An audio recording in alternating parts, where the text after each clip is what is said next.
Good afternoon. Let's call this meeting to order. This is the regular scheduled meeting of the City of Kingman City Council. We would like to welcome all those who are present and attending, and of course anybody who might be watching via the internet. And we would like to recognize, well, we will actually have a roll call by our city clerk. Mayor Miles, Present. Vice Mayor Watkins, Here. Councilmember Mello. Here. Councilmember Nelson is excused this evening. Councilmember Samily. Here. Councilmember Scott Staley. Present. Councilmember Walker. Here. We have a quorum. Thank you. Our invocation tonight will be given by Tony Henry of the Kingman Nazarene Church. If we would all stand for that, and after which, if you would join me in the Pledge of Allegiance. Let's pray. Heavenly Father, I thank you for the privilege to begin this meeting tonight in prayer. President George Washington said, "The preservation of the sacred fire of liberty and the destiny of this Republican model of government are justly considered, perhaps as deeply as finally staked on the experiment entrusted to the hands of the American people. And we, as the American people, have a duty to participate in our government in some way.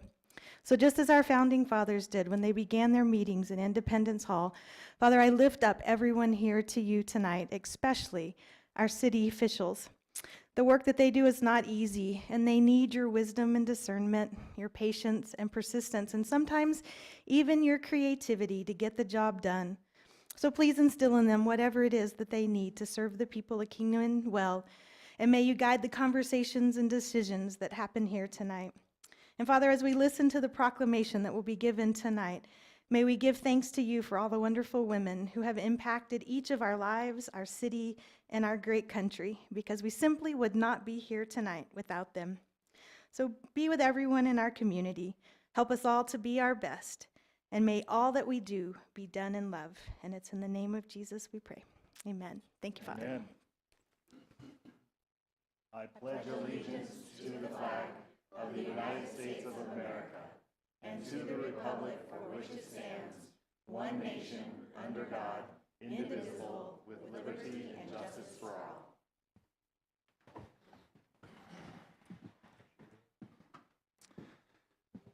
The council may go into executive session for legal counsel in accordance with ARS 38-431.03.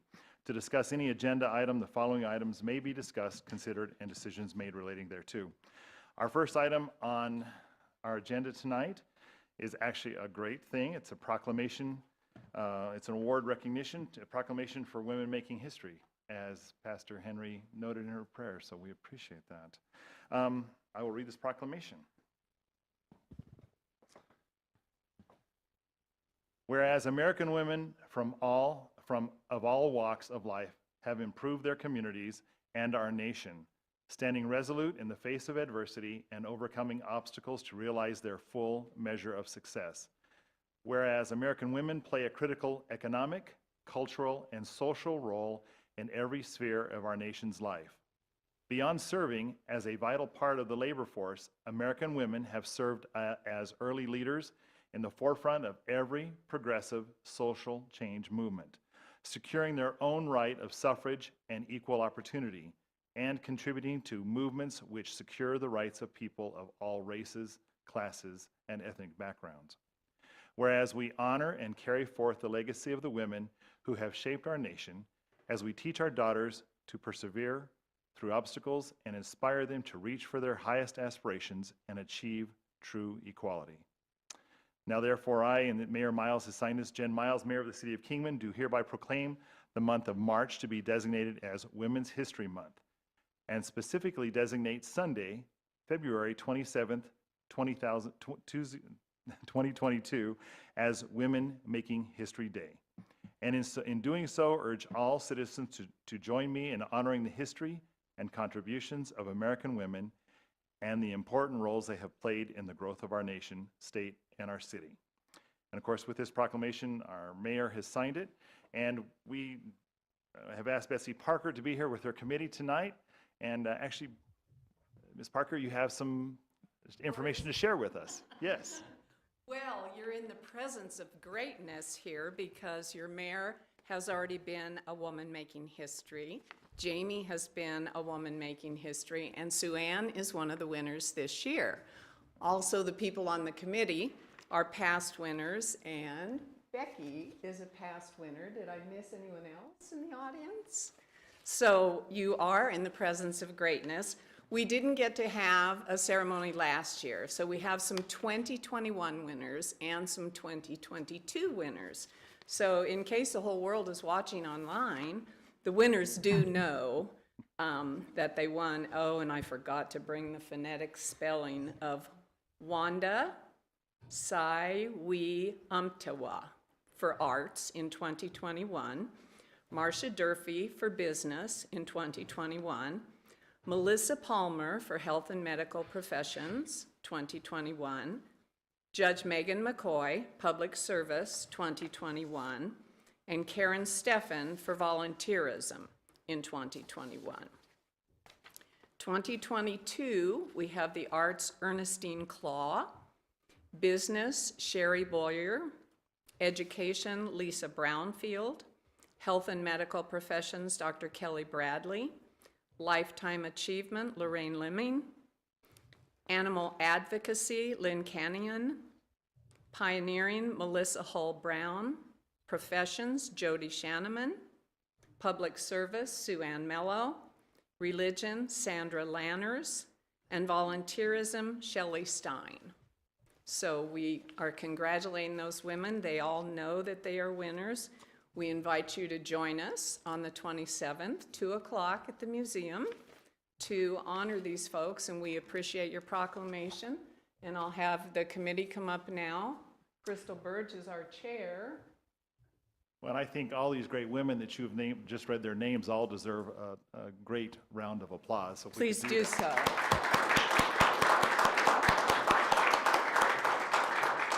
I would invite council to come up and join me. We have Crystal Burge, Terry Chavez, Cheryl Smith, and Pat Mullen Lamb.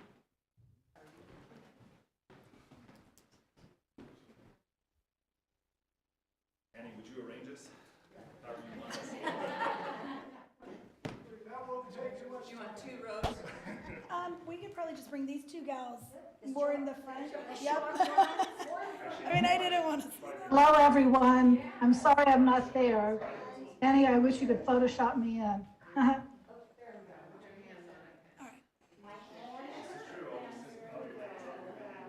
right, everybody look at me. 1, 2, 3. And one more for me. 1, 2, 3. Thank you.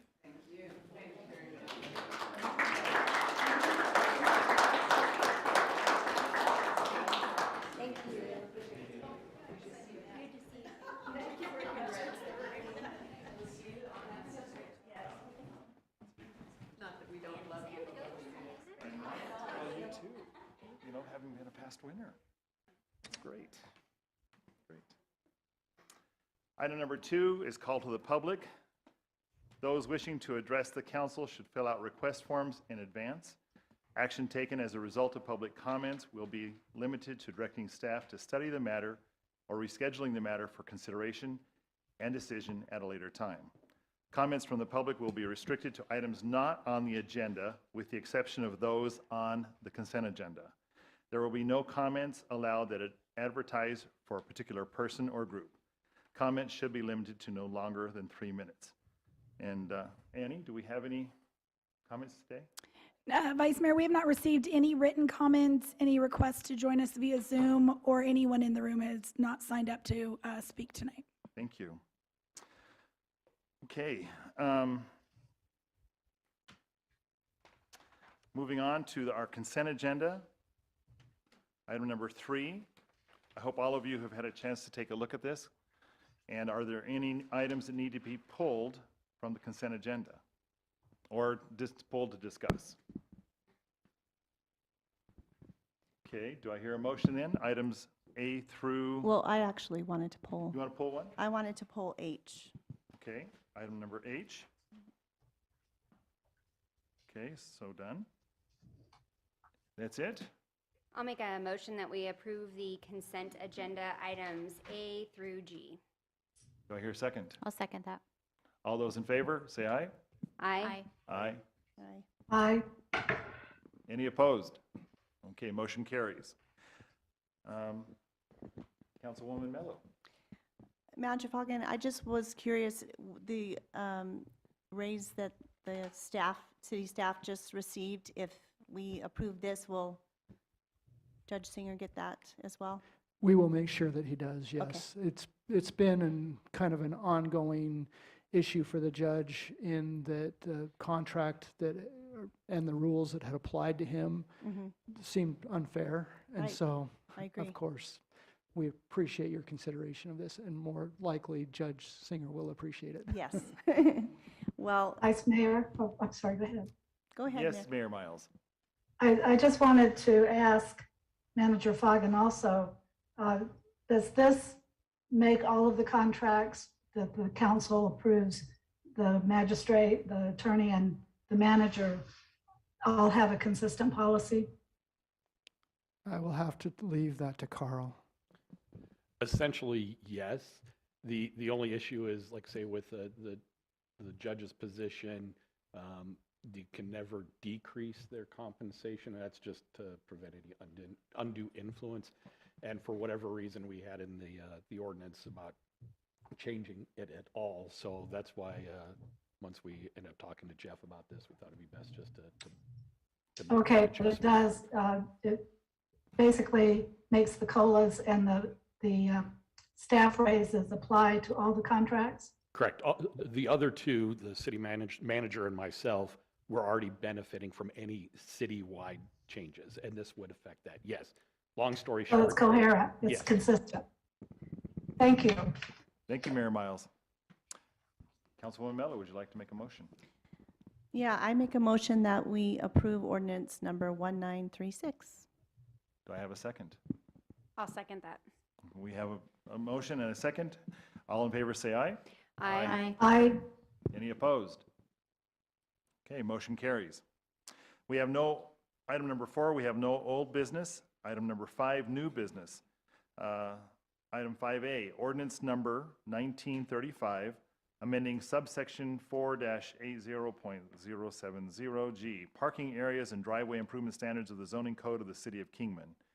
A request from Michael Avitabile, applicant for a text amendment to subsection 4-80.070G, parking area and driveway improvement standards of the zoning code. The Planning and Zoning Commission held a public hearing on this request on December 14th, 2021.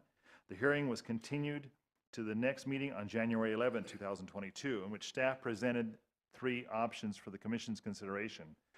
The commission directed staff to prepare a specific text language, which was recommended for approval by a vote of 4-0 at a special meeting on January 26, 2022.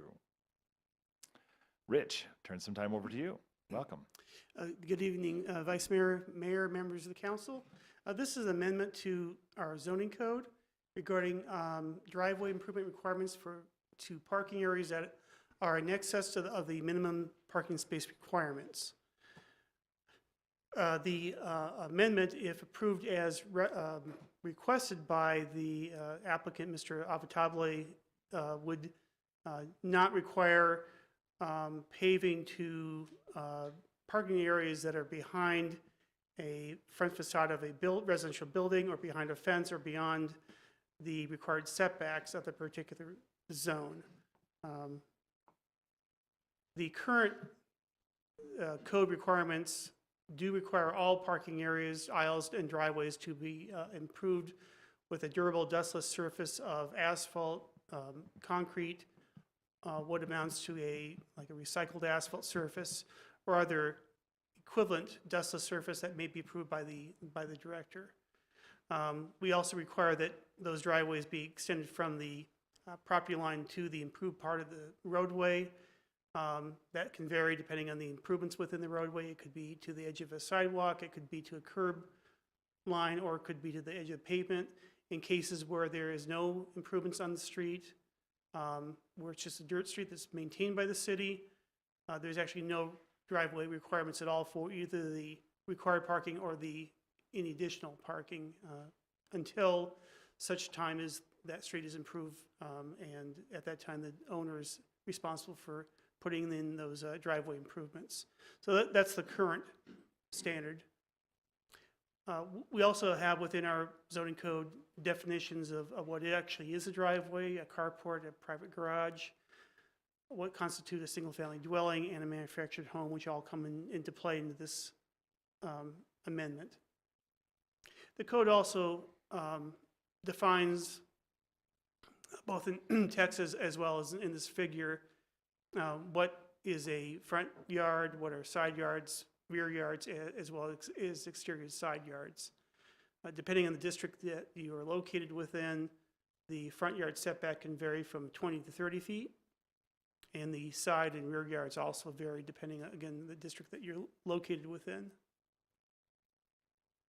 So the proposed amendment, which is in red here on that screen, it's a little hard to read, but this is what the applicant is proposing, again, would not require driveway improvements to any parking areas that were serving areas that were behind the front facade of the house, or behind a fence, or beyond another barrier, or beyond the required setbacks.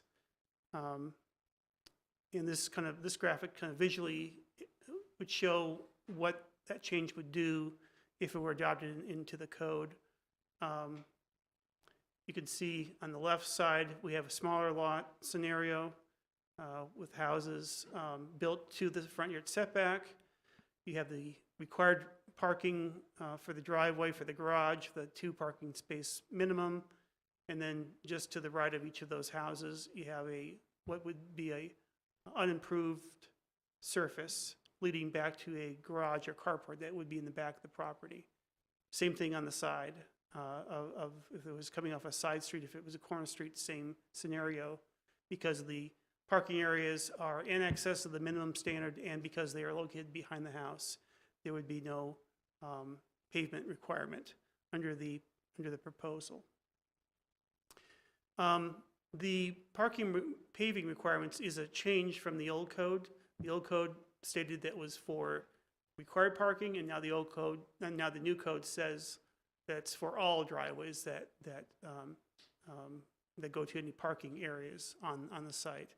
And that was really to address concerns regarding air pollution from particulates, drainage impacts, street maintenance issues that are caused by vehicles driving on unimproved surfaces, and tracking dirt and debris into the street. Also, that improved driveways does tend to enhance the general aesthetics of the residential neighborhoods and the community. With that in mind, staff did recommend to the Planning and Zoning Commission that at least some portion of the driveways continue to be improved, but that we would consider not requiring it for some additional area. Staff was directed by the P&Z Commission to provide information as to what was required under these jurisdictions, as well as the cost of the improvements. One of the reasons this has been proposed is just the cost of concrete has been going up as has all other construction costs in the last couple of years.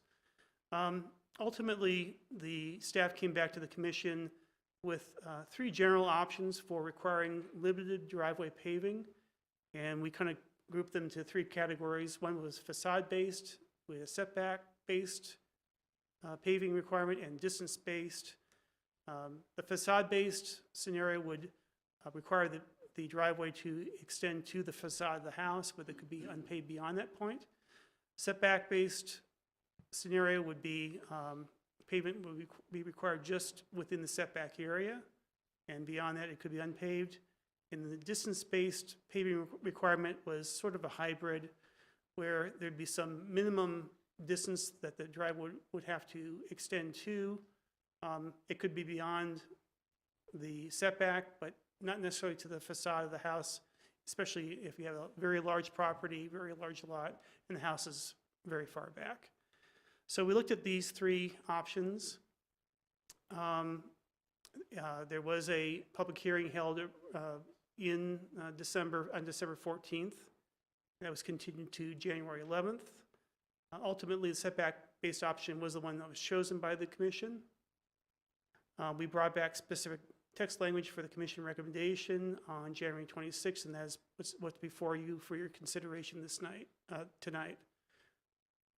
There were two emails from citizens that were in support of amending the text to no longer require the driveway improvements. And there was also a petition that was submitted with the original hearing by the Planning and Zoning Commission, signed by 100 persons against that enforcement of that driveway requirement. So whenever we consider an amendment to the zoning code, there's some findings that should be made when considering the proposed amendment. The first is whether the amendment is consistent with the Kingman General Plan, other adopted plans, and other city policies. B, that the amendment, if approved, would not be detrimental to the public interest, health, safety, convenience, or welfare of the city. C, is necessary to address a demonstrated community need. D, is necessary to respond to substantial changes in conditions or policy. And E, that the amendment would be internally consistent with and applicable to, with other applicable provisions of the code. So we looked through each of these findings. Based on the ultimately staff and commission recommended changes to the original request, the general plan objective, which is provide aesthetically pleasing streetscapes to accommodate all modes of transportation. That objective, I think, will continue to be met by the recommendation that was ultimately made. Also, it doesn't appear that this change would be detrimental to the city health, safety, convenience, or welfare. There are some changes, as I mentioned, in the market conditions and also the increased speculative value of the housing market that has caused rising material costs. So that's a factor in considering changing the code. That cost reduction or that cost should be weighed against any potential increase in industrial impacts and aesthetics that could be created by this change. And finally, we clarified within the code that this driveway allowance for not having pavement would only be applicable to single-family dwellings and manufactured homes in residential districts as well as other districts. But we didn't want to extend that to other types of development. They will still have to have all driveways be paved. And also driveways for required parking is already exempted from being paved if the residential property is on a maintained and unimproved street. So that was clarified as well in the ultimate recommendation that was made. So a lot on this slide. Sorry, it's probably hard to read. But the recommendation from the commission was to add paragraph A, which states, and I'll just read it and I'll show you graphically what that looks like. A states, for single-family dwellings and manufactured homes in all zoning districts, driveways that provide access to parking areas in excess of the minimum parking space requirements in the table within the code and associated with a carport or garage must be improved from the abutting street improvements to the front line and then be improved to the distance of the required minimum front yard setback of the zone in which the property is located, but for no less than 20 feet. For areas beyond the prescribed distance and areas within a side yard, an exterior side yard or rear yard, a dustless surface such as gravel or compacted material must be provided and maintained on the property. The driveway improvements may be required within the right-of-way of an exterior side yard or rear yard as part of a right-of-way permit issued by the city. So what that looks like is, so on the left side, we have a smaller lot. It's in one of the R16, R18, or R110 zones, typically 10,000 square feet or less. Typically, those houses are built to the front yard setbacks, but it could be further back. Once the minimum parking standard is satisfied with the driveway to the garage, which is the part that kind of juts out there, as you can see, beyond that, then to that front yard setback, that driveway to the garage or carport in the rear of the property, that portion would have to be paved. And then once you're beyond the front yard setback area, It could be a gravel or other dustless type surface, but not necessarily paved with asphalt or concrete. Same would be true for any carport or garage. That would be accessing off a side street.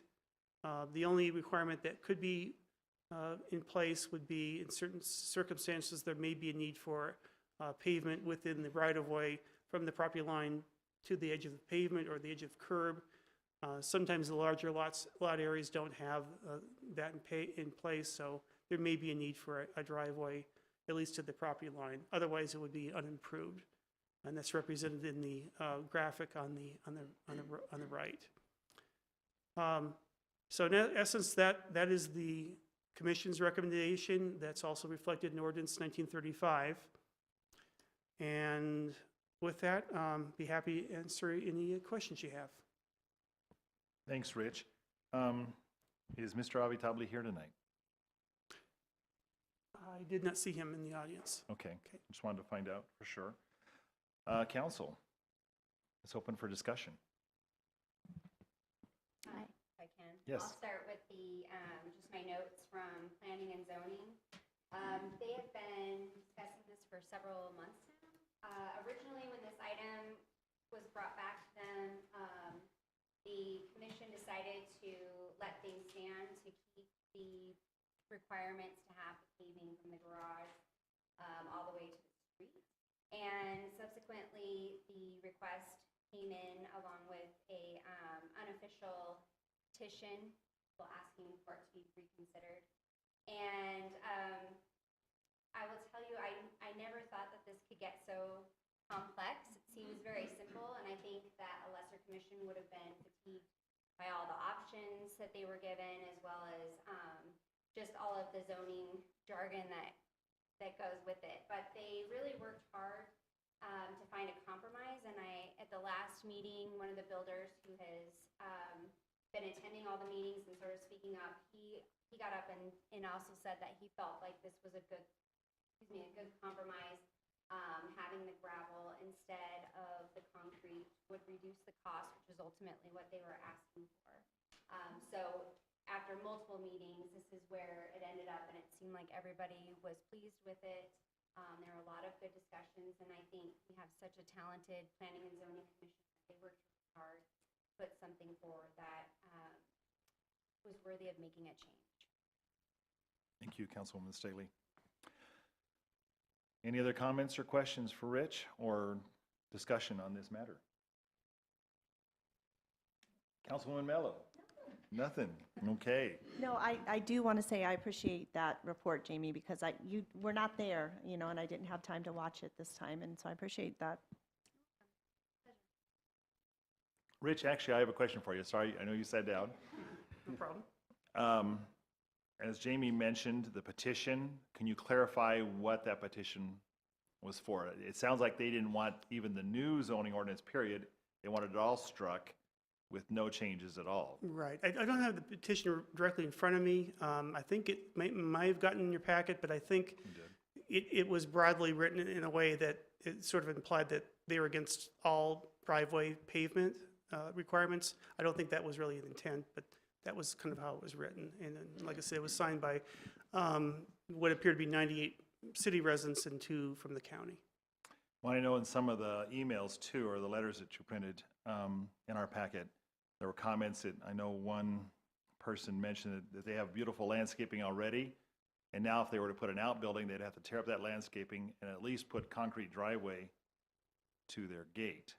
So, and of course, that with some of the setbacks being way back there, that could be expensive unless it's allowed. Maybe it allows for them to make a dog leg off their, as it gets closer to their home. I don't know. It doesn't, this graphic does it seems to imply that we're talking about a whole new driveway. It wouldn't necessarily have to work that way. You could, as you mentioned, a dog leg or some, way of getting it off the existing driveway. And so that might save a little bit on the concrete costs. Keep the costs down to a minimum. Right. Okay. Is that something we need to address, or is that going to be handled by a case-by-case? It would be handled on a case-by-case basis by staff. Okay. I don't see that it's not precluded by the ordinance, in other words. Okay. Any other comments? Vice Mayor, Yes, Mayor Miles. I have a question for Rich. Is, if an existing property, which we know there is a grandfathering clause, but if there was a new building being built, such as just mentioned, is there any type of size that triggers this, the requirements to come into play?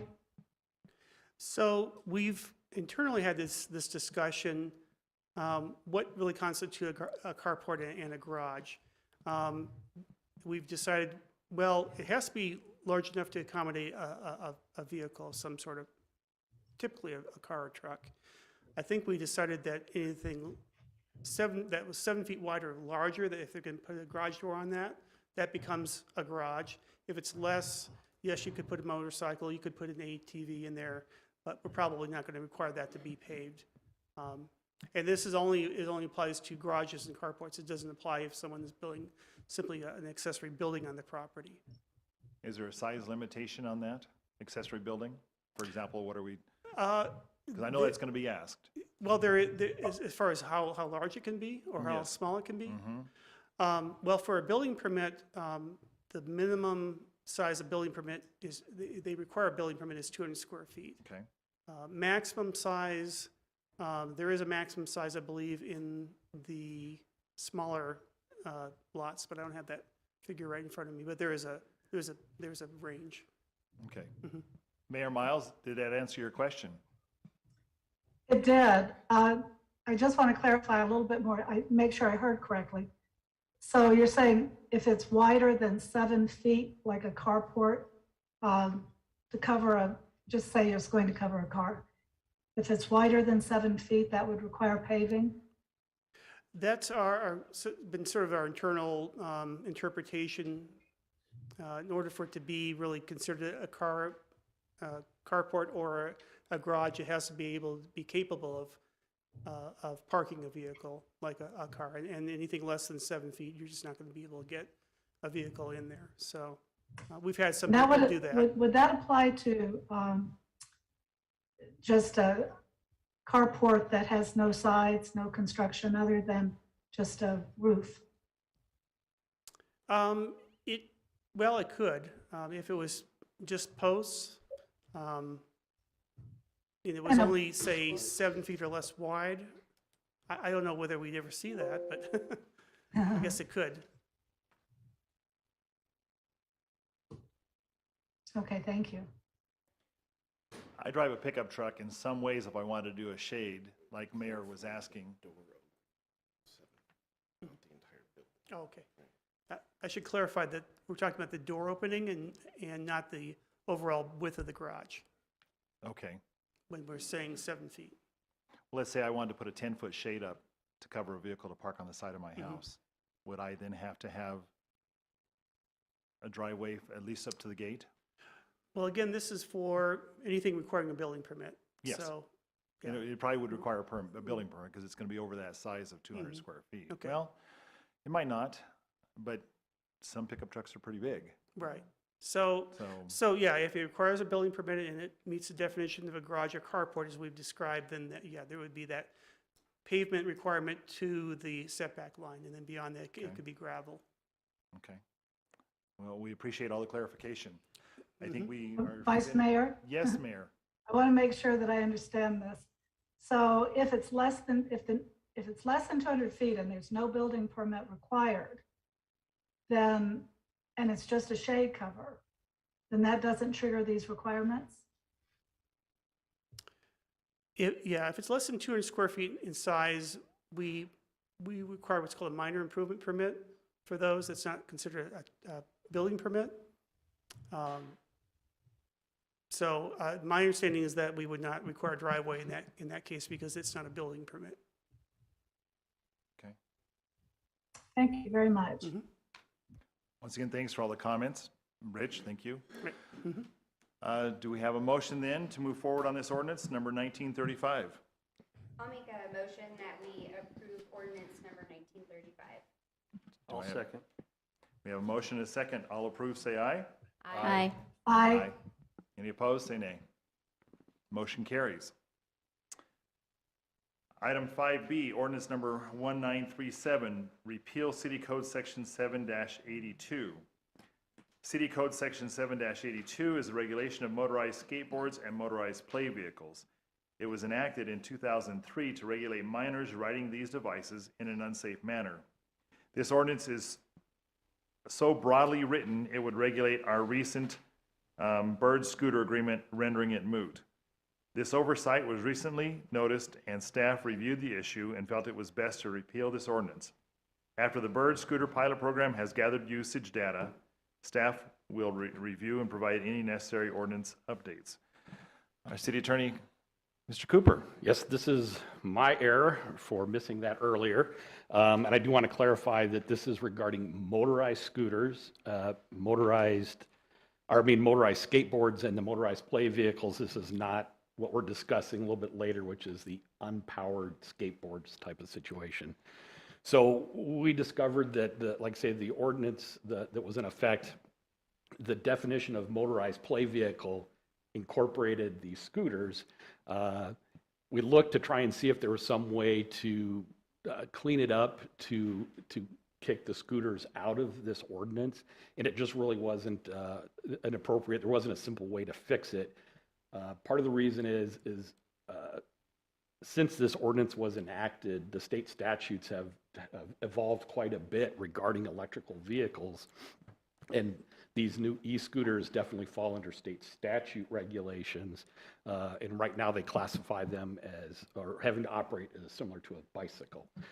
So when we looked at this, like I say, it looks like we put it into effect in 2003. I think at that point in time, there was a concern that there was a lot of those scooters that had cheap batteries, that the kids were going to be riding them in an unsafe manner, getting them out on the streets. We checked with PD. We had no enforcement ever on these issues. We haven't had any complaints that we're aware of. And like I say, I think it was an issue that we could just phase that section out and then try and address the e-scooter situation as it evolves with our agreement that we have with Bird. As part of our agreement with Bird, they're going to be providing us some usage data that will allow us to look at it, maybe see potential riding patterns or issues that may arise regarding where they're leaving them, how they're riding them. Are they on sidewalks? They leave them in the streets. I think it's something we'll be able to address a little bit later when we get some more data. So like I say, the intent of this is just to remove this ordinance off the books. It's something that probably should have been done in the past. I have Amy going through all of our city codes currently to review things like this that we don't think really are necessary because the state statutes have evolved to a situation that have superseded what we need to look at. The big issue, like say with the scooter or the current ordinance is, like I say, it regulates the use of them on some of the heavier traveled streets, the downtown area. It has some strong regulations regarding safety, which is great, but a lot of that safety has been, like say, picked up by the state statutes.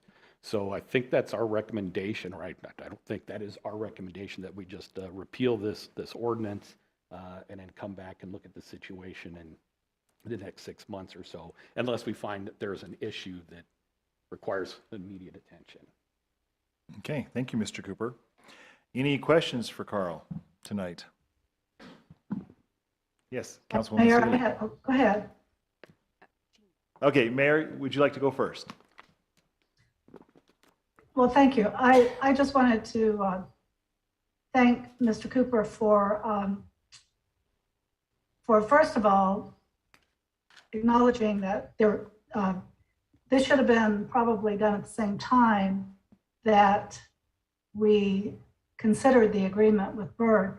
But I really appreciate his follow-up after the fact, sending us both ordinances, one for the electric vehicles and another for the coasting vehicles, so that we had plenty of time to digest the information. And I also want to really thank you and look forward to clearing out all of our ordinances, pardon me, of these old ordinances, because this is the second time in recent years that the fact that we have an old ordinance that isn't totally in line with state statute really comes back and it's problematic. So the fact that you're now having, you're looking through all of our ordinances to make sure they're aligned and current is really appreciated. Thank you. Thank you, Mayor. Councilwoman Staley. So my question is about the safety issue. I'm glad that you brought up the fact that the state statutes handle this, because why would we make a law to wipe it off the book? So can you just give me a little bit more information about how the state statutes address, children on these scooters in areas where they might get hurt, or just riding them in a way that is not? Well, I'm going to say that it does not address it any way similar to how ours currently does. It's more of the standard bicycle safety concerns that they have. But the standard bicycle rules, you can ride I guess if a 3-year-old kid wanted to ride down Stockton Hill Road, a 3-year-old kid could ride down Stockton Hill Road. No ordinance that we have is going to stop that. But I guess I'm trying to figure out exactly how I'm going to answer that question. I hope so, because that's not comforting in any way. I would tell you, I don't want to say I'm not concerned about a young child riding down any street with a bicycle. But yeah, there's going to be, there are no statewide mandates requiring helmets or where they ride their bicycles. That's true. So this is motorized, this is not unmotorized. So if this is an issue that the council would like us to look at in the future, I definitely don't have a problem with doing that. Well, I think, as you said, getting some data and then bringing it back, but maybe now we need to do something, not in a year, but in a few months. And I think the helmet thing is maybe really important. I'm sure these bird scooters don't come with helmets, though, do they? I would say the bird scooters, I think they require helmets. If they don't, for some reason I thought they did. I don't I think can't, so. I don't have it in front of me, so I don't recall. But I would, the bird scooters are for 18 and older, so. So if you're talking. Vice Mayor? But a parent can rent for their whole family, right? We can I- still have kids riding them downtown? I believe it's operations. I don't think they can. You have to be 18 to operate it, Okay. right? All right. But I think, as we've talked about, it's not just about these bird scooters, because I fully suspect that this will start a trend in town, and people will be buying them for their kids. They're not that expensive. And there are already scooters in town. I've seen them riding. Technically, it's illegal. I've seen them in the downtown area. I've seen them all over town. So they do exist currently. So. Right. So, I don't know how the rest of the council feels, but just as a parent of younger children, I want to make sure that, I guess, that the police have the ability to sort of step in if there's a situation where that 3-year-old is riding up Stockton Hill in the bike lane. It's dangerous for an adult, Yeah. and I think that people are, they're empowered by the power, right? They think it's safer, they can go faster, and they might be more, they might just be a little bit more risky in their behavior on those scooters. So those are my only concerns, is let's see how it goes. But I really would like to come back and make sure we're keeping everybody safe. Yeah, definitely. And we want to keep people safe. And what we'll do is, like I say, we're going through ordinances right now, and we can look and see what some of the cities are doing with some of those regulations. And I assume you're more talking about underage riders of any type of thing. And then we can see what we can come up with, so. Vice Mayor? Yes, Mayor Wiles. I'd just like to make a comment. I hear you very well. I hear Attorney Cooper very well. Counselor Staley, I'm really not hearing what you're saying, so perhaps you could. Sorry. She That's was just good. noting how I hear awesome I that. was. Thank you. I appreciate that. So you'll know your mic's working because you can hear your own feedback. You can't talk away from it. You have to speak direct, pull it forward and speak directly into it. Sorry, Annie. Okay, well, I had a question. Yes, ma'am. Yes, Councilwoman. Wasn't there a max speed on the birdies? Right, What was that? Does I believe anyone it's remember? 20. 20. Right. Counselor Stilly, 20, okay. And I think they 20. have, Yeah. You really get hurt fast. yeah, at 20. and that does fall within the state statutes, and I believe there is, I don't want to call it governor, but a slower zone, and if that's something that, So there is. Yeah. The ability within the zone that it can be ridden in, it can actually, when it hits certain areas, can be toned down well below that. So that is going to be part of the data collection and work that we're doing to try to understand the appropriate speeds of where these are being ridden. but you remember, that's going to only be for the bird scooter, so Right, somebody not the else's scooter, privately owned. anybody can, Yeah. right, and they still have to obey the speed limits, so that still exists, but I challenge all of us to see how well we obey the speed limits, so. No comment. Yeah. Okay, any other questions or comments from council? I too share the concern of Councilwoman Staley and the mayor and of safety concern, but I think if we can get this back in about 3 months maybe, after the bird thing, I don't know if that's going to be enough time. I don't know, we're not going to have data by that time, but Okay. what we will do is, sorry, I didn't mean to interrupt, we'll start researching Okay. some of the issues regarding at least minors and some e-bike safety and see what we can look there. So, That would be great. Thank you, Mr. Cooper.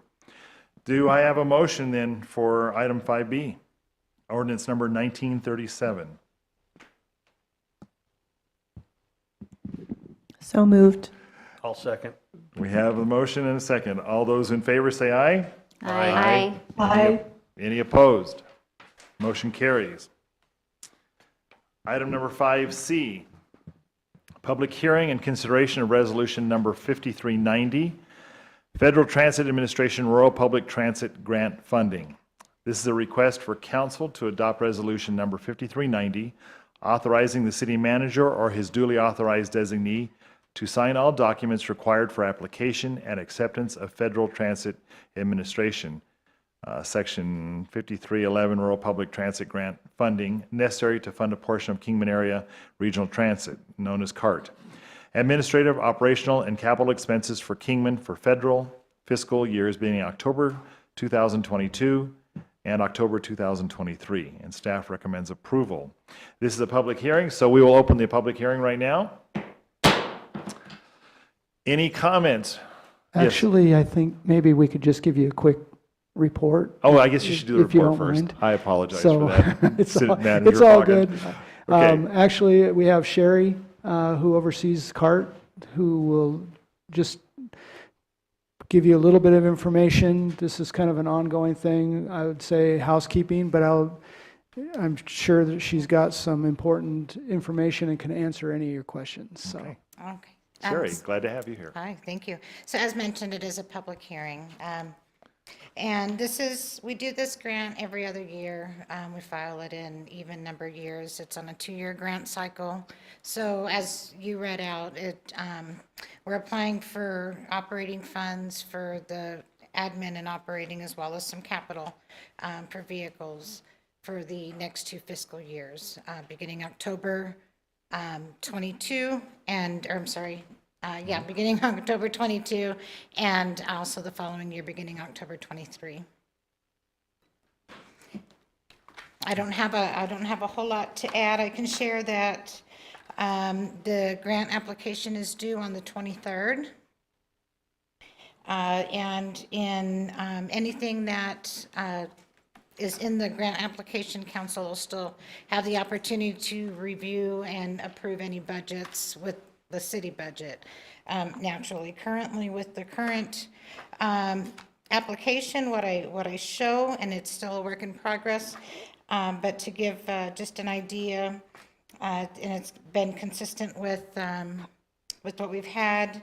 I've got about $52,000 for a local match for administration and a $258,000 local match for operating. Capital is a local match of $66,000 roughly. The admin is reimbursed at 80%, so for every dollar the city spends on admin, the federal government gives us back 80 cents. And for operating, we're funded at a 58% level. We have a local match of 42%. Capital is generally 20%, but on some of our larger purchases, such as the vehicles, it'll often be reimbursed at 90% is what it's been historically. I'll be happy to answer any questions that you have. Okay, thank you. Well, being this is a public hearing, are there any comments from the public at large? Seeing none, let's close this public hearing. Council, any questions or comments for Sherry? Yes, Councilwoman Samily. Oh yeah, I thought you had some, I'm sorry. Okay, and Mayor, I don't want to leave you out because sometimes I go too fast.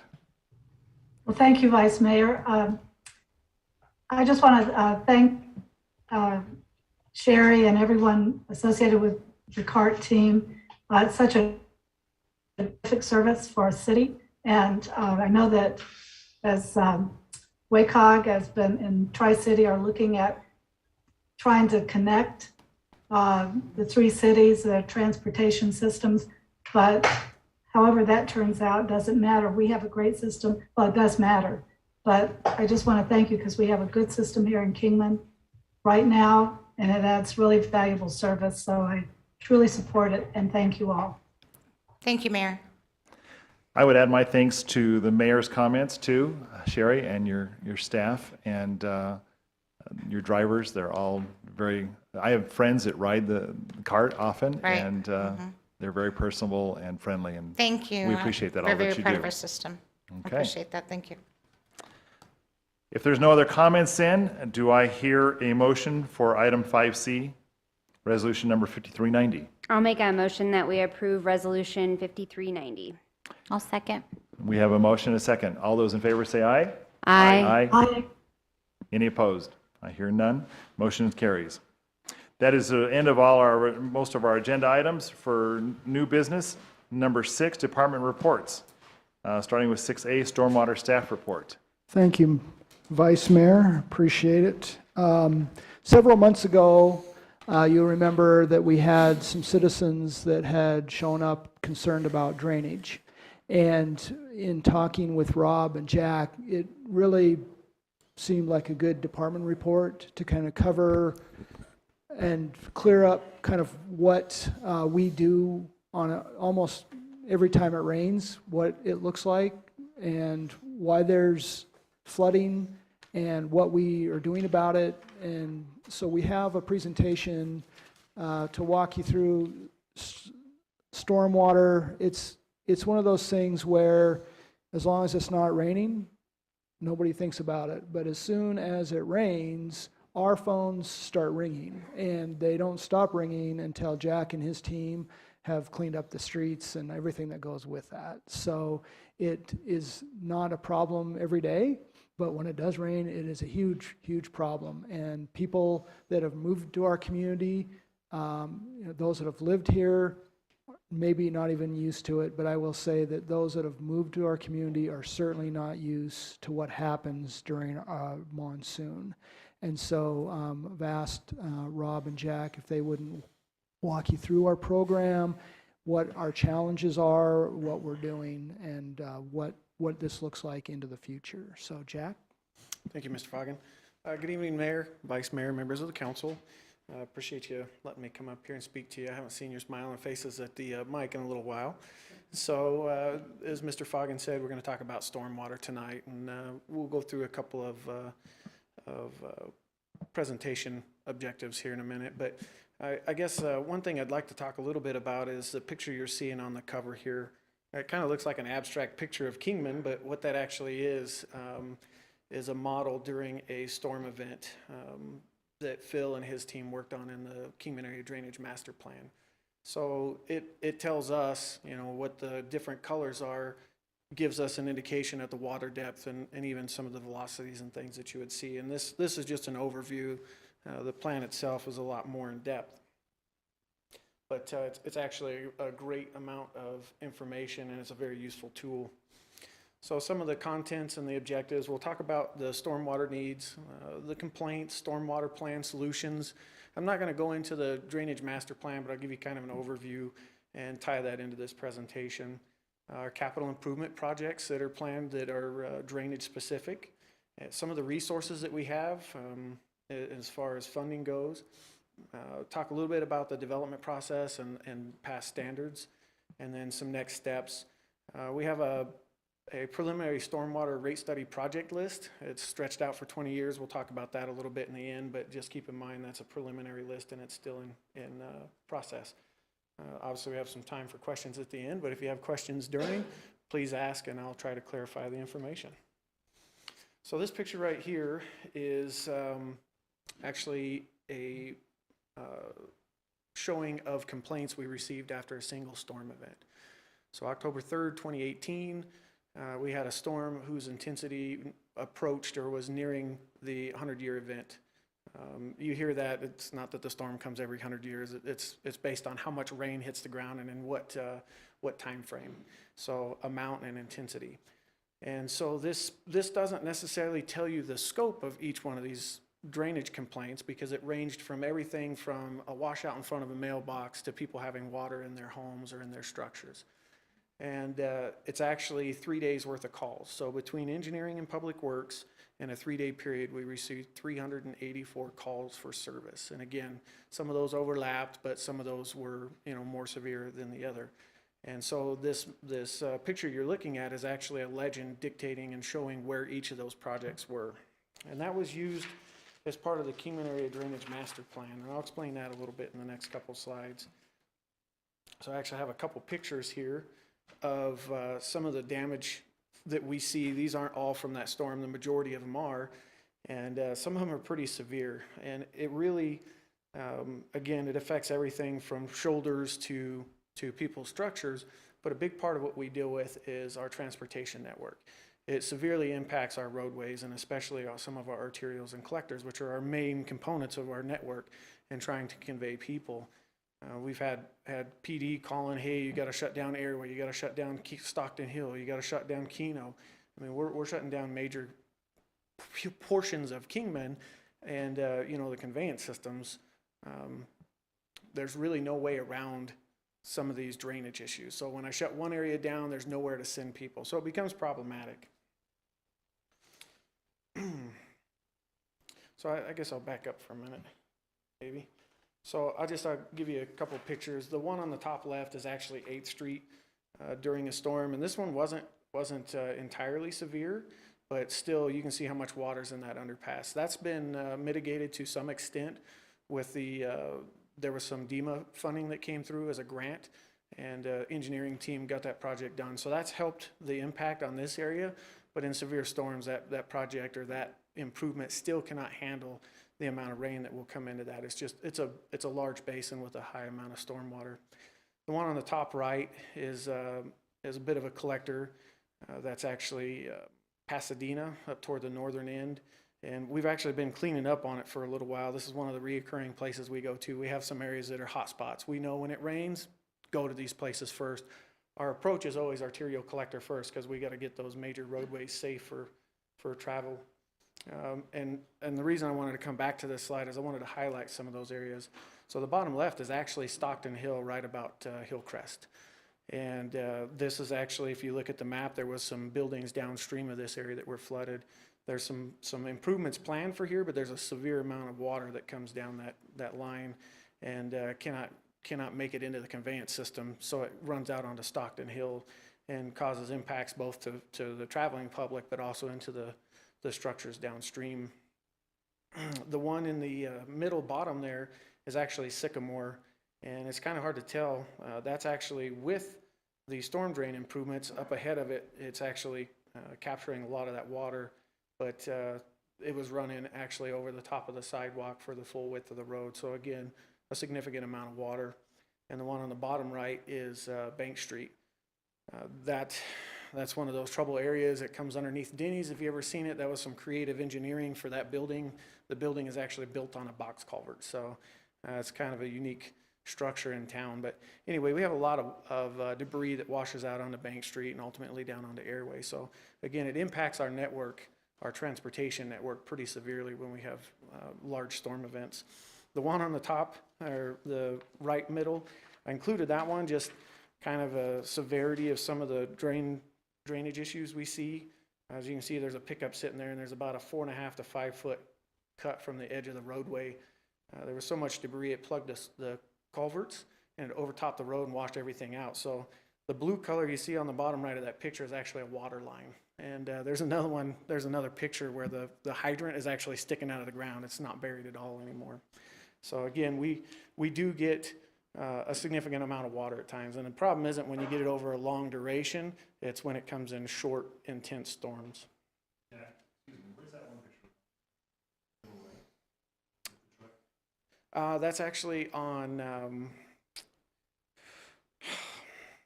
of course, you had to ask me the one, I can't remember the name of the road. So it's actually, you Trying to recognize can, the buildings in the background, I couldn't. it's on Beale Street. That's where the Chevron is on the south side of Beale. And then there's a set of Yes. hotels right there.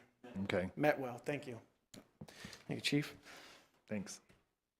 So we took those 384 drainage complaints and other considerations, and this is where the stormwater master plan comes into play. And so there was a project team that was put together, engineering headed that up, and we looked at all those complaints. We looked at potential projects that would mitigate those impacts. And obviously, we netted a lot of projects just out of that meeting, large-scale projects down to smaller projects. We're almost 100. This is about 87 projects that were proposed. Part of the project was to narrow that big group of projects down into 15 that were going to be researched further as part of a grant or part of this project. So when we took those 87 projects, we had to narrow those down, and we wanted to find those projects that had the most impact. You can have two projects that maybe cost the same, but one project fixes one complaint, but the same amount of money can fix 15 others. So this is actually a clip of part of the solutions ranking project that was, or the process that was used for narrowing down all those projects.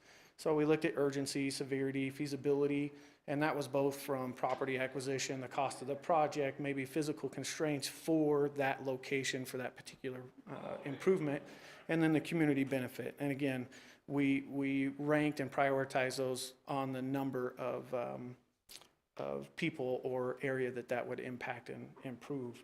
And there was a matrix that went along with this. So those 87 projects were then narrowed down to 15, and there's a couple projects that were already had been planned, and some of those had low level or some varying level of design that had been completed.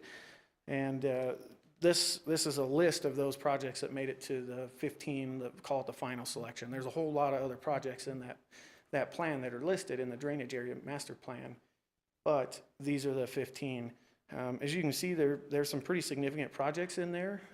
It's just shy of $72 million total for all those projects. So there's a lot of funding required to make some of these happen. These projects actually had a lower level design or a DCR completed on them. That's how they come up with these cost estimates and some preliminary call it renderings of what those improvements would look like, and some right-of-way needs and other things that would be used to actually accomplish one of these projects. So this is just the 3 drainage projects we have in the CIP currently in the 5-year. These 3 projects eat up all the available funding that we have, and some of these were actually all of them were related to the complaints list I showed you. The top one is out at Airway, and that one actually flooded into the schools that are to the north of Airway. And the bottom or the middle one is Hillcrest, and the bottom one is Bull Mountain Channel. That's one that has call it a lower level design that was started and hasn't been completed. There's some right-of-way and some other things that are needed for this project, but we're going to do some interim work to try and capture some of the flows that are conveyed onto Stockton Hill, and they carry a significant amount of debris and water. And that impacts everything from just north of the movies and all the way down to Gordon and down Gordon, a big chunk of Stockton Hill. So it's a pretty significant project as well. These would be interim improvements. Ultimately, it's supposed to be a concrete channel, but this would give us a dirt channel to capture and convey the majority of those flows and improve that situation. Jack, just real quick, on the Airway Avenue drainage improvements, will that be impacted by this drainage plan that we're waiting for from the Rancho Santa Fe project? Will that make this less It's expensive? a different basin. It's a different basin. Yeah, it's a different basin. So we actually had that conversation the other day. The basin that the Rancho will take care of is a little bit further to the east. And so it's two different flows that are going to be captured there. I was hoping to save I some will money. I will just say that based on where that water splits, there is cost savings to the drainage for the Sunbelt Park, Yes. but this is further away and at a different flow. Okay, They are very close to each other. That's a good question. thank you. So I'll talk a little bit about resources, what we have available. So the city of Kingman receives an allocation from a shared revenue source with Mojave County for flood control. And so this is a 10-year average, 10-year total for what we receive in funding. This again is just shy of $660,000 a year on average that we receive. As you can see in some of those projects, they're significant. It takes multiple years of the allocations to even be able to fund a single project. So it's based on a number of things. There's a formula the county uses to determine it, but this is part of the property tax, or the word I'm looking for, leave it at property tax. But they take in the amount of area and some other considerations in that formula is how they generate the allocation that comes to the city of Kingman as part of that flood control.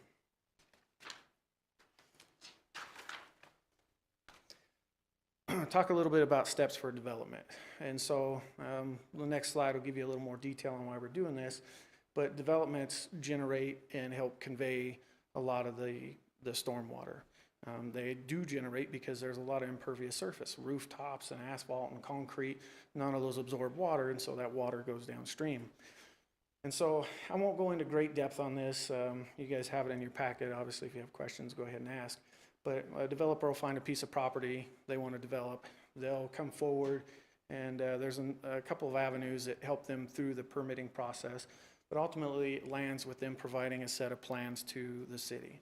The city reviews those plans, and there's a lot of considerations that go in there, but some of the major ones are streets, water, wastewater, the plat maps, how it's laid out, zoning, but a big consideration is stormwater.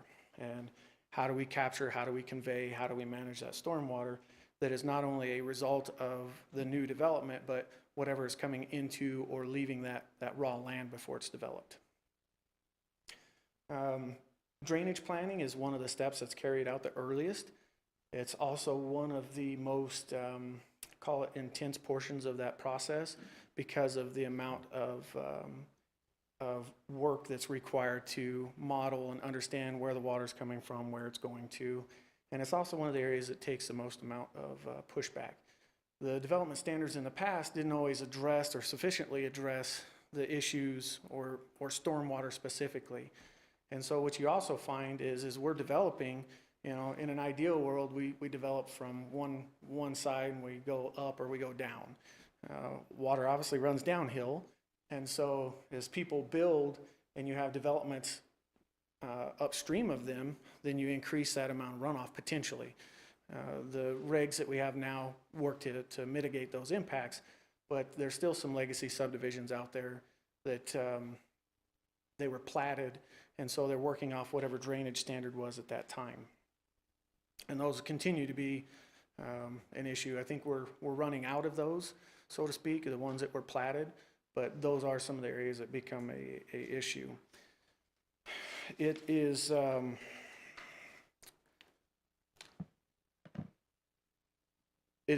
abundantly clear by the data we've collected, by the type of damage we see, that some of these areas need changes. They need changes in both physical conditions, but also looking at the development standards and specifically drainage and how we manage and mitigate those issues. As you guys know, water's going to do what water wants to do. We do our best to manage it, but we can plan for a certain event, and there's always the opportunity or the potential for that event to be larger than anything that we could construct. So, in short, or to shorten it up more, the developer goes through the plan process. There's reviews. They submit their plans, or their design professional submits their plans to the city. Comments are provided back and forth until they find a final set for construction. They're issued a permit, and then that project moves on into construction in whatever time frame the developer has. So this is awfully tiny, and I apologize for that. I was trying to fit too much on one sheet. Yeah, I apologize for. Jack, just before you move on, I think it's important that we talk about the development process and what people are seeing or experiencing when they move here that aren't used to seeing drainage the way it's been handled in Kingman. And we have very little what would be called underground stormwater systems.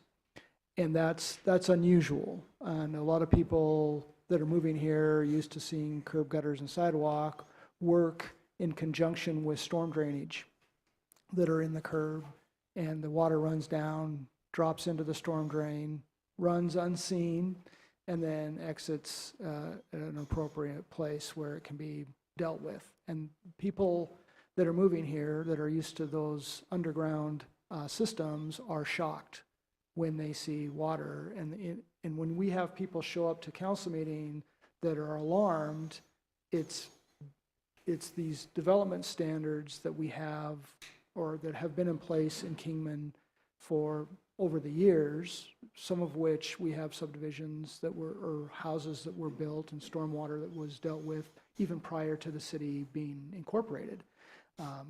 So I want to point that out because there seems to be, as I visit with people, because it's not, I know Jack said Public Works and engineering, but my phone also rings.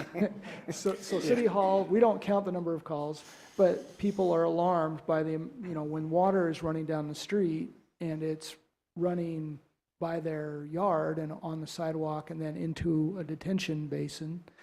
It's alarming because people generally aren't used to seeing that kind of water because the underground system usually takes care of it. So I wanted to point that out. I don't know, we do have some underground systems, but it's pretty minor, Jack. It's pretty minor. And thank you for catching me on that. That's a really good point to this conversation.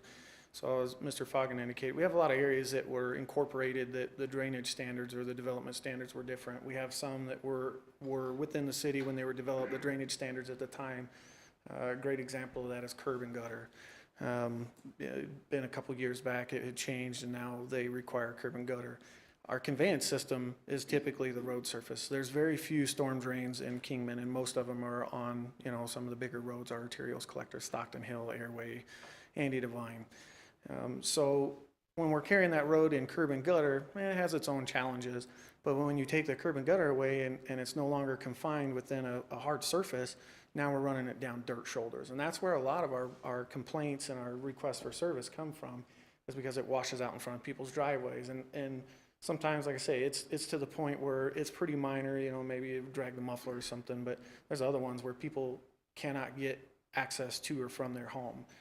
They're pretty severe. And so when we're receiving those calls, you're trying to prioritize, but you can't go into a neighborhood, fix one, and then bail because people, you didn't fix mine. So it is a challenge, and that's really is a lack of some of those drainage facilities which curb is a major component of that because most of our conveyance system is our roadways. And you guys have probably seen like Fairgrounds. Fairgrounds is inverted. Well, that's to make it carry more water, and it doesn't even have enough capacity and freeboard, so it blows over into the neighborhoods. So thank you for that, Mr. Foggin.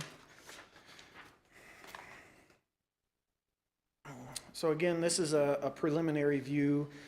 This is those projects that were listed on that previous slide and their cost and kind of what we were thinking, what they could be constructed in. Some of these need to be done in conjunction with one another because there's multiple projects that maybe overlap, or one is needed to make the other project function correctly. Tina and her team have been working on a rate study and looking at the potential funding sources and amounts. And we've been trying to take those numbers from the consultant and marry those with the projects we have.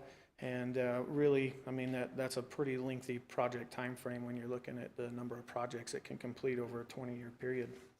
Again, these are still being worked on, but this is kind of a draft version of what we think we might be able to achieve, depending on what that funding looks like. So next steps, couple of these, and Phil can chime in anytime he wants, because I don't like sticking my foot in my mouth. I dang sure don't want to do it to him. But a couple of things that we do need to look at is an update of our drainage manual, or potential accepting or adoption of the Mojave County Drainage Manual. I know that's something they're working on. Phil and his team work diligently to try and address and mitigate a lot of these projects, or I'm sorry, these drainage issues early on, and prevent those. But there's definitely some changes that need to happen to the development regs to accommodate that. As I talked about, identify and obtain a dedicated funding source that will help accomplish some of these projects in a time frame that is at the will of the council and achievable in a financial sense. And then looking at that 20-year stormwater project plan, really it's going to be to further refine that and actually implement some of these changes and complete these projects to mitigate some of these storms. We have gone back, so I'm going to back up to that project list a little bit. Some of those projects we've had to go in and we try to make some improvements, with our in-house crews or through contractors, and maybe it's, cleaning up berms or cleaning out channels. But some of those are not significant enough to handle the amount of flow that's going to be impacting those areas. So it's not that we haven't done anything with some of those projects, it's just the amount of work that's required is significant and not something we can achieve by just a little bit of grading at that point. And so with that, any questions or any discussion? Not Mary. No. So I do just want to point out one other thing that was not covered in Jack's presentation, and that is the county money that we receive, roughly about $660,000 a year currently is what we're getting. That the amount of money to operate a drainage system, aka maintain the system, keep the weeds down, build berms, all of that stuff that Jack has mentioned, is we're actually doing that on our own dime now without any dedicated funding. So what we're showing you is just to do the capital projects. That's not to actually do the maintenance that absolutely has to happen as part of this. And I will tell you that we have not done a great job on maintaining. It's really catch as we can. Because we don't have a dedicated drainage crew in which to take care of the system itself. And so Jack and his team, along with help from all the public works departments, are doing what they can. And you'll recall that we've created an enterprise fund for drainage in anticipation of it having its own revenue stream beyond the county distribution, which we appreciate, but you could see in that chart has gone down over the years. And hopefully it will go up a little bit as time goes on too. But I just wanted to point out that the numbers that you're looking at do not include operation of the system, so. Yeah, and we've actually started tracking some of that. We didn't track it to the time spent on drainage. And so part of this project, working with Tina, going back and looking, okay, is it a shoulder washout? Is it, roadway blown out? What happened? What was that event? And trying to average out some of the repair times and costs associated with personnel and equipment and materials. And so we do have, which I did not bring to this, but we have some costs that were used along with the study itself. But we know that those are pretty low because we didn't capture even some of the other costs, like Mr. Foggin's talking about, the detention and retention areas. We have a pretty significant amount of acreage that we go out and we cut weeds and we clean and we, take debris out of, we clean Mojave Wash. And so there is a pretty significant amount of time that is spent by the street crews taking care of that type of work. And as Mr. Foggin also indicated, which is true in any of these storm events, the rain, the snow we've had, it's a all hands on deck effort. So every division within Public Works and multiple other departments throughout the city are assisting with those repairs and really prioritizing and getting things cleared out so it's safe for people to be on the streets again. Well, Jack, thank you for your report, and of course, continued thanks to you and your department for all that is done on stormwater, and of course, fielding all the phone calls that you get too. I'll So, pass that on to the guys and gals that are in the field. They're the ones that are really taking that on. Exactly. Thank you. Any comments or questions for Mr. Planty? I just have one. Yes, Councilwoman Stady. I was kind of disappointed that my street wasn't pictured here. But I just want to say I think you guys do a really great job. Living on one of those streets that gets kind of destroyed every time it rains. I think you're really good about getting out as quick as you can and helping us get back to our day-to-day. I worry about this 72 million figure, and I hope that we can find some revenue to dedicate towards this. You didn't mention any grants.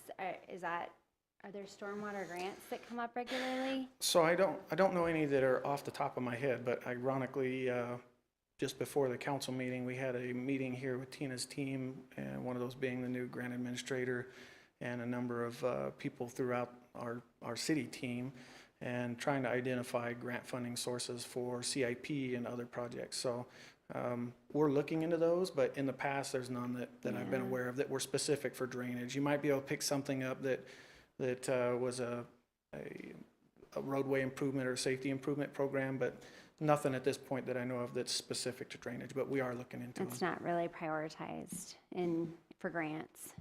Yeah, it's usually based off of a safety criteria or something. So I'm not saying there aren't any out there, but we're definitely looking at it.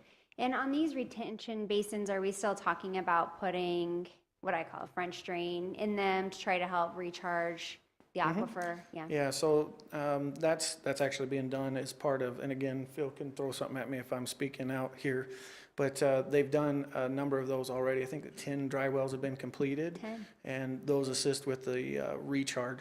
Those don't make a significant impact to the operation of the retention, but what it does, if you have something that holds water for a significant amount of times because the perk rate for the soil is bad, it does improve that. But that's definitely a concerted effort for water recharge.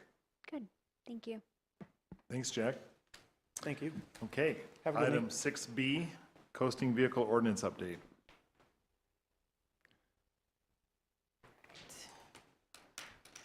And we have our Deputy City Attorney, Amy Schreiber. Correct.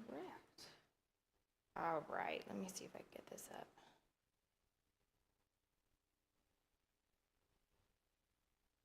All right. Good evening. I'm here to talk to you guys about coasting vehicles, better known as skateboards.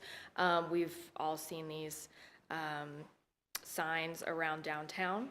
And when I first saw them, my thought was, what the heck is a coasting vehicle? But luckily, our ordinance defines it. The relevant section of our code is section 779. And a coasting vehicle is defined as any self-propelled object of human travel having limited or no mechanism or other device with which to steer or control the direction of movement or speed thereof, such as, but not limited to, skateboards, roller skates, and sleds, but not including bicycles, wheelchairs, or an emergency medical apparatus.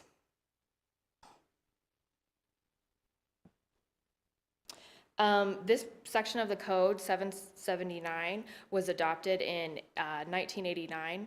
It's Carl and my understanding that this was something that the downtown businesses wanted at the time. The basics are that there can be no coasting vehicles, mostly skateboards, on any public street. They can operate on the right side of the street if there's no sidewalk available. There's no operating in the central business district. There's no operating in a public parking lot, and there's no operating on any business premise.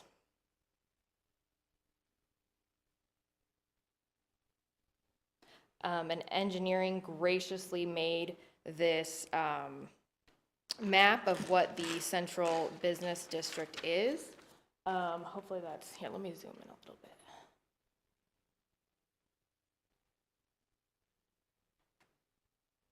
So it is the area of the public right-of-way along the north side of Andy Devine, lying between 3rd Street and North 6th Street.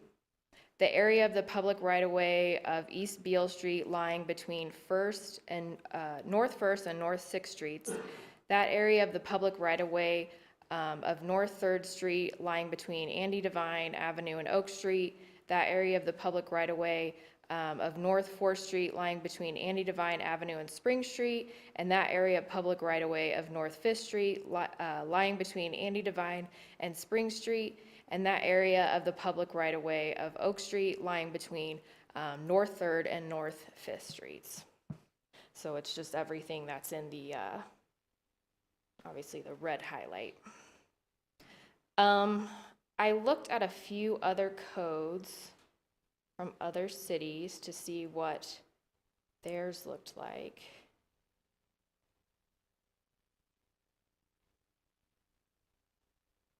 So Prescott does not allow riding on any sidewalk in the central business district. So presumably you could ride in the roadway, but I think you'd be taking your life into your hands if you did that on Whiskey Row. But and coasting vehicles must yield the right-of-way to pedestrians and shall give an audible signal before overtaking and passing pedestrians. Lake Havasu's code is like ours in that it bans the use of coasting vehicles upon any public roadway or sidewalk in their downtown district. And just, I looked in our system where we keep track of, it's called JustWare, where we keep track of all of our cases. I saw that one person in 2011 pled to this charge. I talked to some of the folks at KPD, and they were only able to look back for 2 years because that's how long they retain their civil citations, and it had not been cited. And then I talked to a few guys that have been there a long time, and they are not familiar with this being cited. It could have been in the past, but it's obviously not something that is frequently cited. And yeah, with that, I will take any questions and open it up for discussion. Thank you, Amy. Comments or questions from council? Okay, Councilwoman Saley. So I have a lot of problems with this law, but I will keep it brief. You know, I was here in 1989, and it was really about business owners discriminating against what we would call like undesirable youth. They did not want these kids from the wrong side of town with their skateboards hanging out downtown. And at the time, there was a skate shop downtown, and this ordinance put it out of business. It's really unfair. It's like, you know, it's like the movie Footloose, right? It's uptight. The signs are not welcoming. You know, they're just, we don't want these kids that are a nuisance hanging out downtown. But we talk about how our downtown is the heart of our city and how it's for everybody and it's a gathering place. And I think that this ordinance is wrong and it should be repealed. But I also, going back to the safety, talking about the scooters, I think that we should do something similar to Prescott and say that, you know, we have signs up that say pedestrians only on the sidewalks. Because that's where really, when we talk about skateboards or people on roller skates or roller blades or those little scooters, that's where it becomes a problem. Is they're going really quickly down Beale Street, which is a lot of fun, and they, you know, can run into a pedestrian or lose control. So what I would like the council to consider is repealing the no coasting vehicle law and replacing it with something that says that pedestrians are the only ones to be on our sidewalks in downtown so that people can stroll downtown, go shopping, and be safe. And the business owners that, if there's any still left that have a problem with it, they can use, I'm sure, other laws, right? Like no loitering, no property damage, that kind of thing. It's private property. If you're talking in the parking lot, sure. Yeah, but Right. the loitering one is, again, that's more trespassing, so. There's trespassing. Right. So, in my opinion, I think that it is unfair to say, well, if you have the money to rent an e-bike or to buy one on your own, you're welcome in downtown. But if you're pushing yourself along on a skateboard, you're considered a punk and you're not welcome in our downtown. I don't think it's fair, and I hope that you guys will consider just making that change and talking about safety instead of discrimination. That's all I have. I think Manager Foggen is taking notes on that, so. Yes. The thoughts? Well, I know, but. But. I saw Carl doing it. There you go.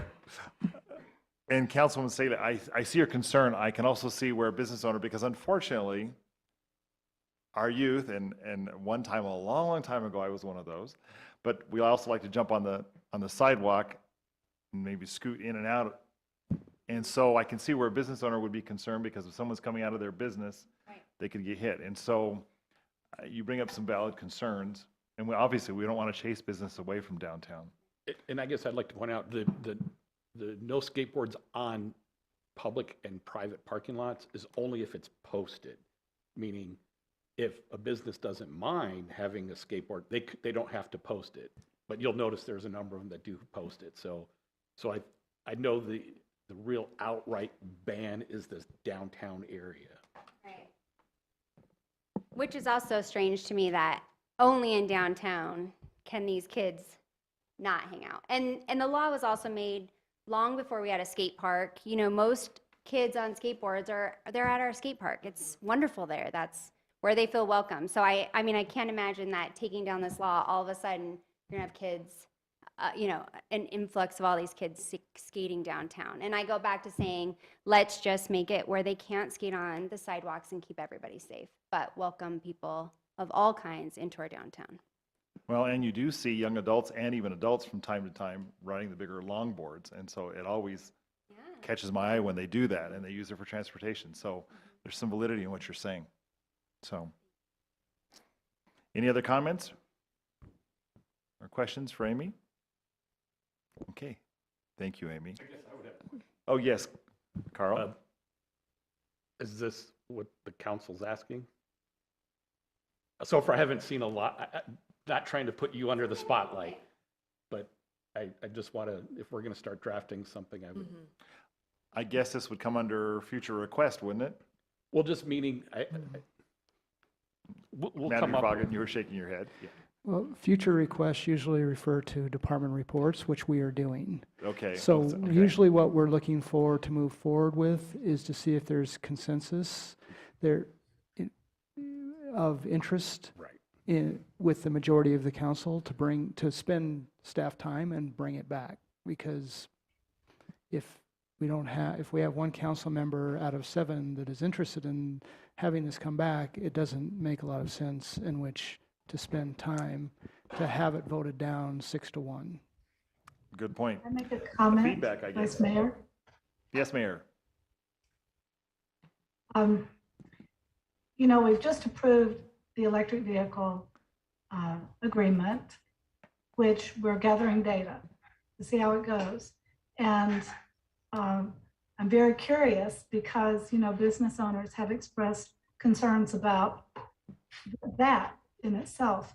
So while I would support coming back, but with some time so that we have some proven data, at least this would be my suggestion, that we find out how it's going with what we've done before we expand it. But that should be considered. If this is a go with these scooters, then I'm certainly interested in looking at what we could do with respect to coasting vehicles. If we find that the scooters are problematic, I don't know, I know they're different, but I think that the community support will kind of be evidenced one way or the other as the scooters are implemented. Good points, Mayor. Thank you. Councilwoman Mello. Yeah, I was going to say the same thing, Mayor. I had a lot of constituents that reached out to me that were against the scooters. So maybe doing both would be a little bit much right now. We're warm up to the scooters first. Thank you, Mayor. Thank you. Councilwoman Mello. Any other comments? Yeah, I have one about Councilman the Walker. coasting vehicles on the business district. I don't think it's good. But I mean, we have other paths that they can use.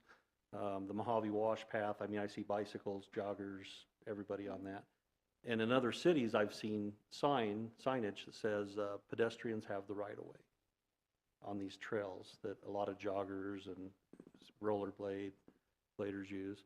So I mean, maybe that's something we need to look at too, is having some signage if we bring this back in the areas where they can be on the sidewalk saying pedestrians have the right of way. I don't know how to enforce it. That's Mr. Cooper and Chief Cooper's issue. But I mean, I think that's a good idea to look at it when we bring it back. Okay. Manager Foggin, what kind of time frame are we talking about as far as collecting data to bring this back to council? So we're still working out the details with Bird Okay. on where the scooters are going to be parked, and there's some logistics that had to happen with regards to that. So we're not exactly sure. When you said 3 months, I'm not even sure how long the scooters will actually be active in our system in 3 months. I think probably 6 months from the time that they're actually active in the community would be the appropriate time to start looking at data on usage, where they're being used. I would say that I will speak for the team, and that is the suggestion that skateboards are used on the street would be something that I think we certainly could get behind and understand. But I will tell you that the safety issue, as soon as skateboards enter sidewalk and pedestrian area, that level of safety goes way down for people that are participating in the same arena as skateboards. Because the thing that I've seen in my career is that skateboards are entertaining to watch. The problem ends up being that a person riding a skateboard that's going fast, running into a person is one thing, but falling off the skateboard and having that shoot into somebody's legs is extremely dangerous. And so, it's one of those things where I would say that signage is going to be important, but where they ultimately be allowed is also extremely important. So. Okay. I just want to clarify, that is what I'm asking for, that skateboards could be allowed on the street as well as rollerblades, roller skates, and sleds. Which would be fun if it snowed. You could go down Bill Street on a sled.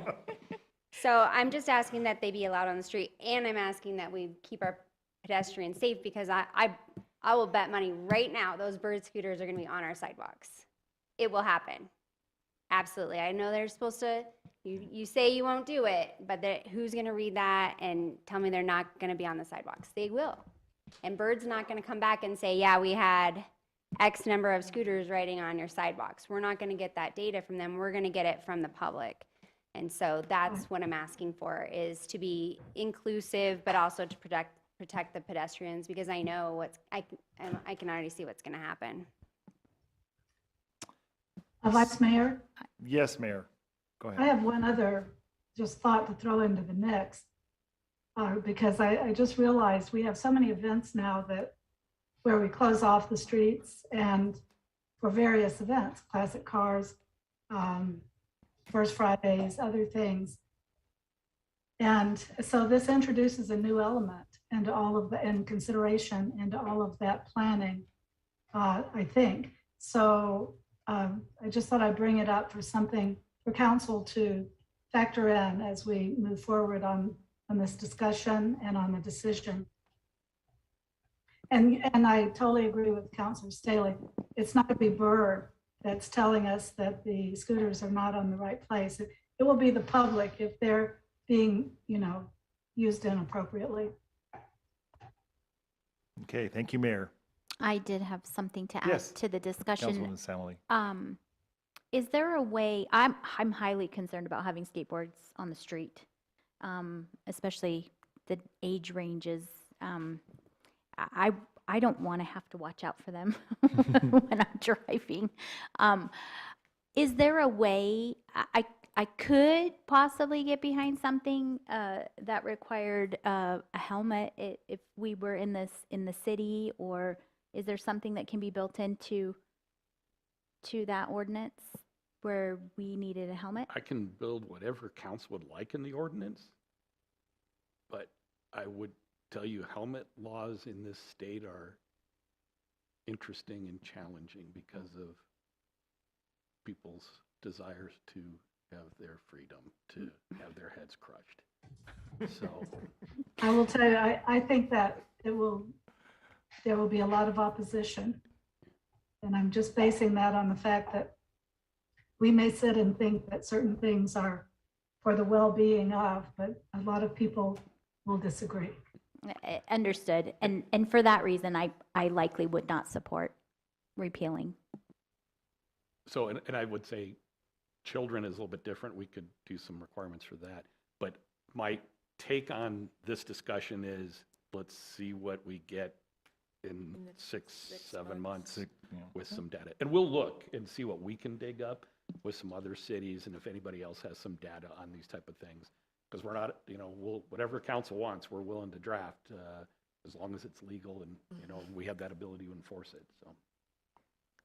So it sounds like somewhere between 6 to 9 months, we I might think- address this again. Yeah, I just think it depends on, like, say, as the city manager is talking about, when the data point starts being collected and then just having enough to make a decision. Again, that's only going to be scooters, but during that time period, Amy and I can look in and Correct. see what some other cities have regarding safety concerns regarding this entire discussion, e-scooters, powered and unpowered. We'll see what we can dig up, so. Okay. I think that works for the council, I hope. Okay. Thank you, Amy, once again. Moving on, item number 7, announcements by mayor, council members, and city manager. Manager Foggin. Thank you, Vice Mayor.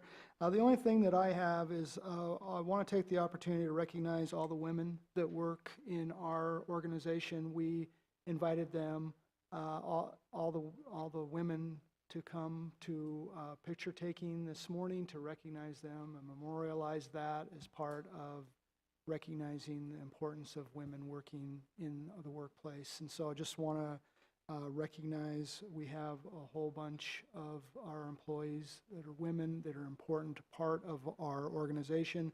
Also, don't want to fail to recognize the council members that serve our community, that have been recognized with awards, and even those that haven't.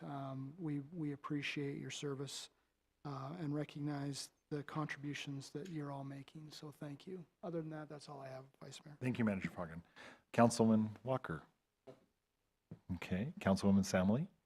I do. I want to recognize Judge Julia Van Arsdale. I went to the Truancy Court graduation, and she was very positive in those youth graduating and helping them through the process. And it was very nice to see those kids take ownership of going to school and making their lives better. And I think that the Truancy Court is definitely helping our youth. So I want to congratulate those youth that graduated, and also all of those that work in the Truancy Court in helping to make them better adult citizens as they grow older. Okay, thank you. Councilwoman Staley. Thank you. Councilwoman Mello. I just wanted to remind everyone that tomorrow is the Veterans Drug Court graduation, 1:30. Hope to see you there. support our veterans. Okay. I too was able to attend with Councilwoman Samley the first graduation of the Truancy Court, and it was very positive what is trying to happen there, and so supporting our youth, and appreciate all those involved. Otherwise, I don't have anything.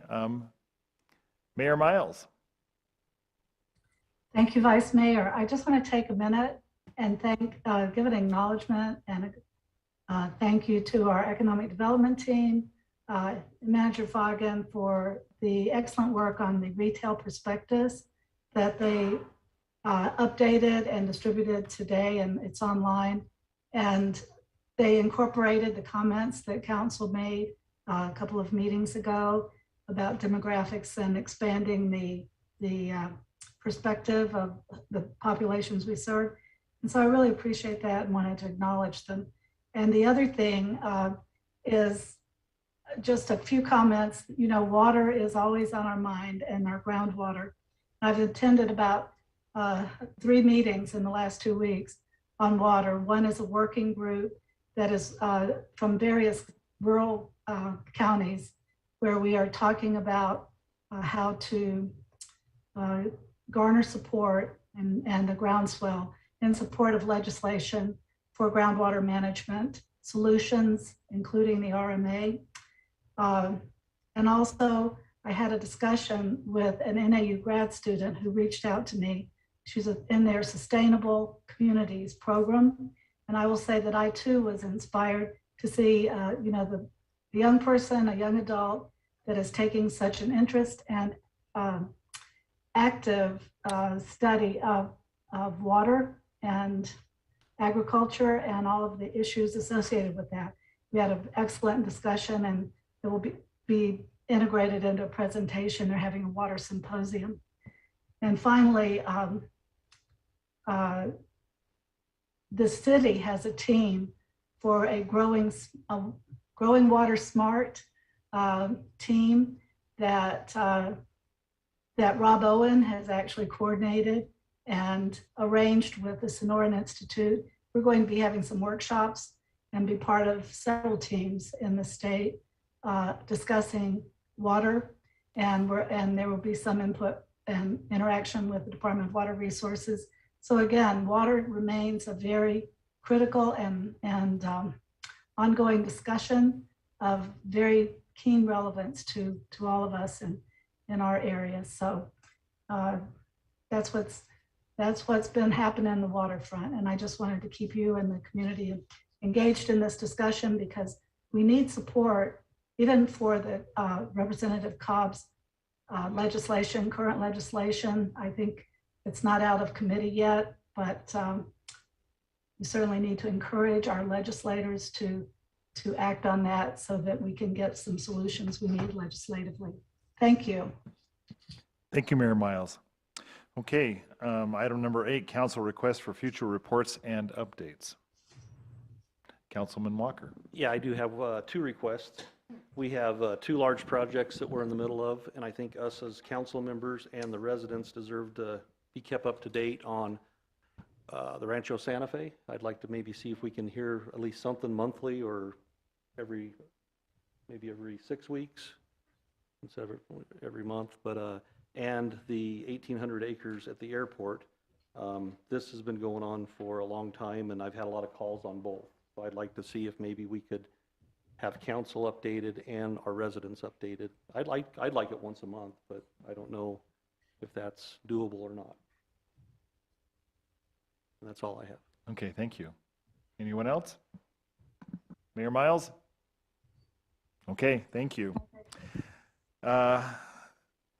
Working through all business then, we are time to adjourn. Do I have a motion? So moved. Second. We have that motion. All in favor, say aye. Aye. Aye. Thanks once again for everybody being here.